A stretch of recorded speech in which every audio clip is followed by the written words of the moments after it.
Saya nak kongsi dengan tuan-tuan. Neraka ni bahasa apa sebenarnya? Neraka ini.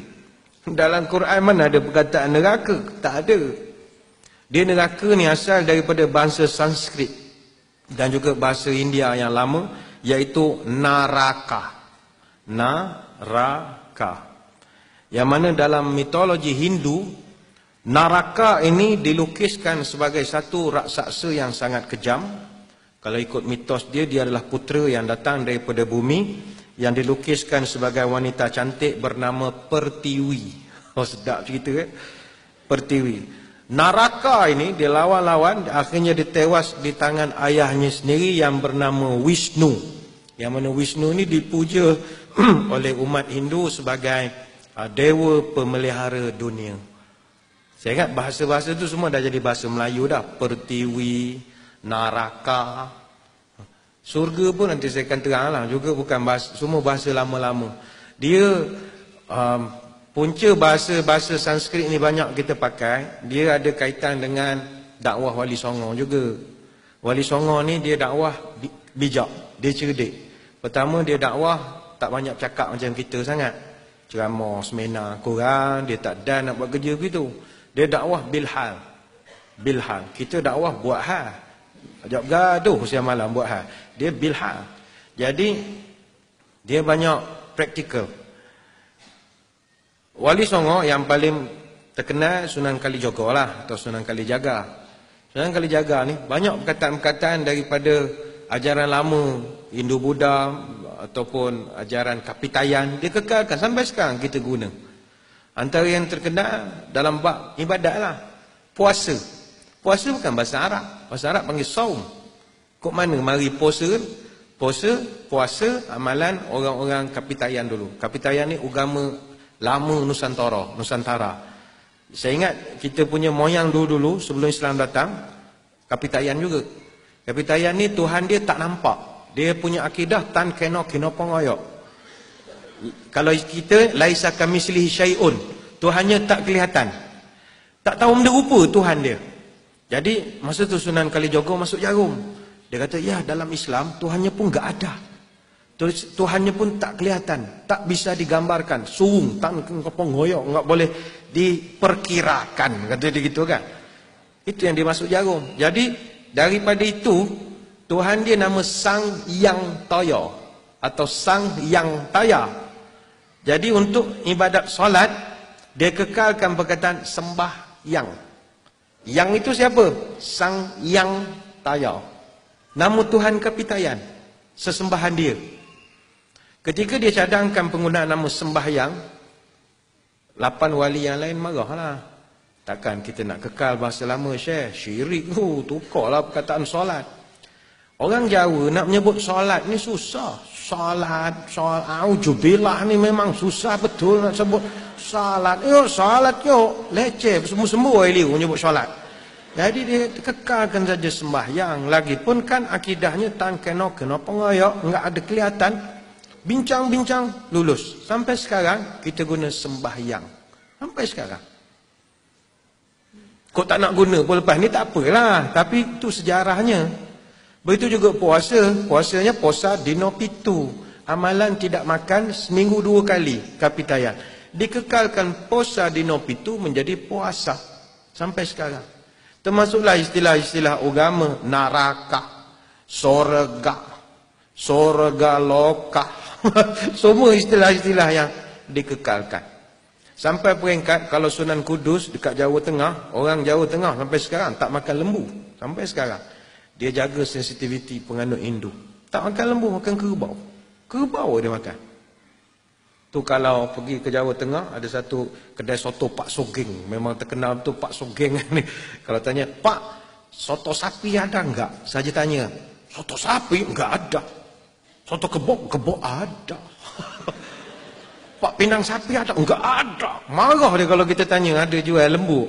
Kebok ada. Itu namanya kalimah sadar. Tahun depan lah buat seminar Wali Songo, kita cerita Wali Songo.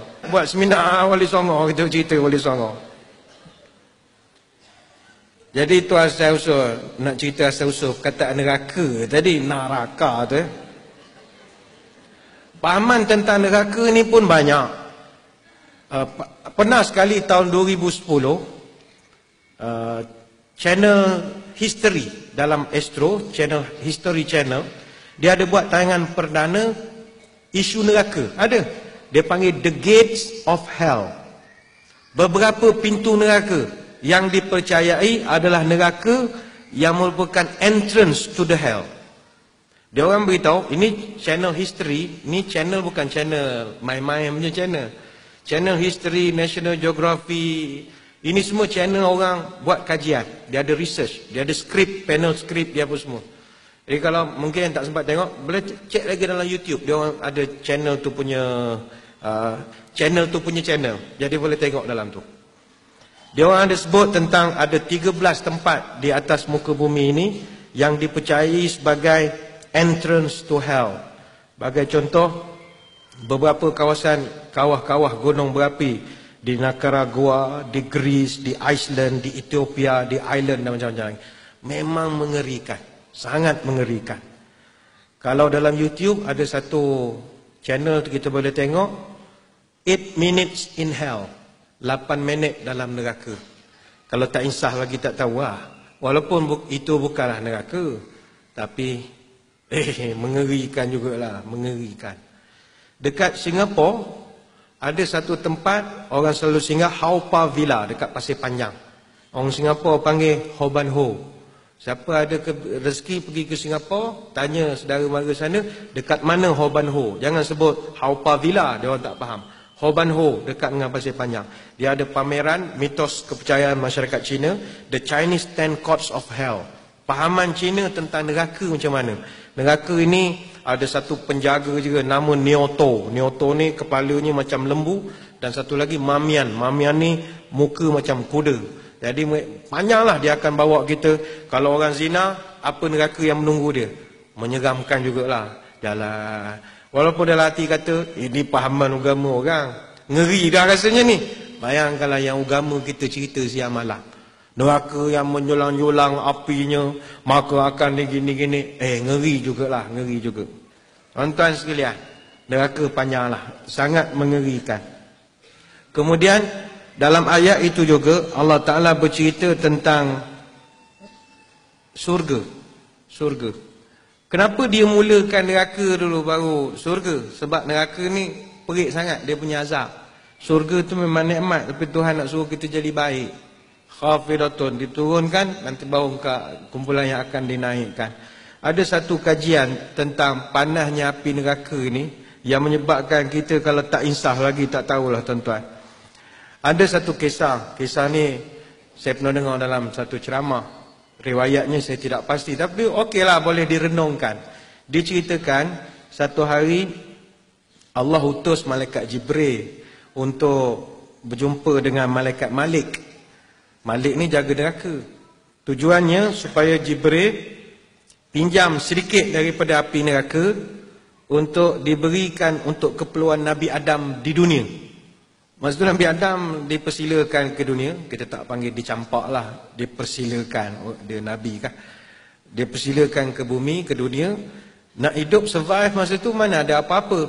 Jadi Allah minta sediakan kelengkapan. Suruh Jibril pergi jumpa Malik, bawakan api sedikit daripada neraka. Jadi Malik pun tanya, berapa banyak awak nak pakai api? Dia tanya ke Jibril. Jibril kata, tak nak banyak, sebesar buah kurma cukup lah. Maka kata Malik, kalau aku bagi kau sebesar buah kurma, nescaya hancur 7 tala langit, 7 tala bumi. Kalau aku bagi sebesar buah kurma. Jibril kata, jangan begitu, separuh cukup lah. Separuh biji kurma boleh? Maka jawab Malik, kalau aku beri kepada itu, walaupun separuh, nescaya tidak akan ada lagi air di langit, walaupun setitis, dan tak akan tumbuh apa-apa tumbuhan pun di muka bumi. Kalau aku bagi sikit saja daripada itu, separuh saja. Kemudian Jibril pun menghadap Allah, ya Allah, gini. Berapa sepatutnya saya ambil portion daripada neraka ni? Allah Ta'ala pun berpesan, arahkan pada dia, ambillah sebesar debu saja. Jadi Jibril pun ambillah api pada neraka tu sebesar debu, dan dia pun menyelamkan dia dalam sungai sampai 70 kali. Kemudian dia berikan pula kepada Nabi Adam untuk digunakan. Dan Jibril letakkan di atas gunung untuk dia menjulang di tempat yang paling tinggi. Orang tu cerita. Sanad dia tak tahu cerita tu menarik. Dia dengar. Macam best pula bunyinya. Panas tak panas api neraka ini. Kalau kita tengok air panas ni, kalau air mendidih, panasnya 100 darjah Celsius. Air panas mendidih. Saya kira tak ramai orang yang sanggup untuk nak masukkan jari dia ke dalam air yang sedang menggelegak. Tak ramai orang. Kemudian kalau kita tengok api gas yang kita gunakan untuk memasak, panasnya itu 300 darjah Celsius. Nanti ibu-ibu balik masak, buka gas, keluar api, 3 warna. Yang paling sedap sekali dipegang, hak biru tu. Hak 300 darjah tu. Ya, hak atas tu mainnya. Itu ya. Orang lelaki buat cucur rokok. Nak hak bawah tu. Hak bawah, hak biru tu. Lava gunung berapi, berapa dia punya panah? Suhu lava yang melempah daripada gunung berapi, biasanya antara 700 darjah Celsius hingga 1200 darjah Celsius. Ada tak lebih panas daripada itu? Ada. Iaitu oxy-fuel welding. Ataupun dipanggil oxy-acetylene welding. Yang mana welding untuk nak potong besi dengan mencantum. Itu api sampai boleh buta mata menengok. Kita nak kena tu, kena tutup. Dia punya kepanasan dia boleh mencecah 3,500 darjah Celsius. Dan besi itu dia boleh cair pada 1,500 darjah Celsius. Kalaulah kita ambil kepanasan oxyacetylene welding ni sebagai suhu paling panas di dunia, 3,500 darjah Celsius, dalam hadis Nabi sebut, api neraka 70 kali ganda lebih panas daripada 3,500 darjah Celsius. Jangan bayang api ni 70 kali lebih api, panas lighter, tak main lighter. Orang laki api duduk mulut ya. Gitu api duduk mulut. Ini yang Nabi sebut 70 lebih panas daripada api dunia adalah api acetylene tu tadi. Yang 3,500 darjah Celsius.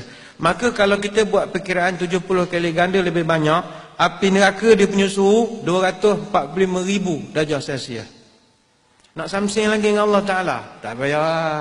Tak payah. Ikut je lah benda Tuhan suruh. Tuhan suruh tu ikut sajalah. Dahsyat.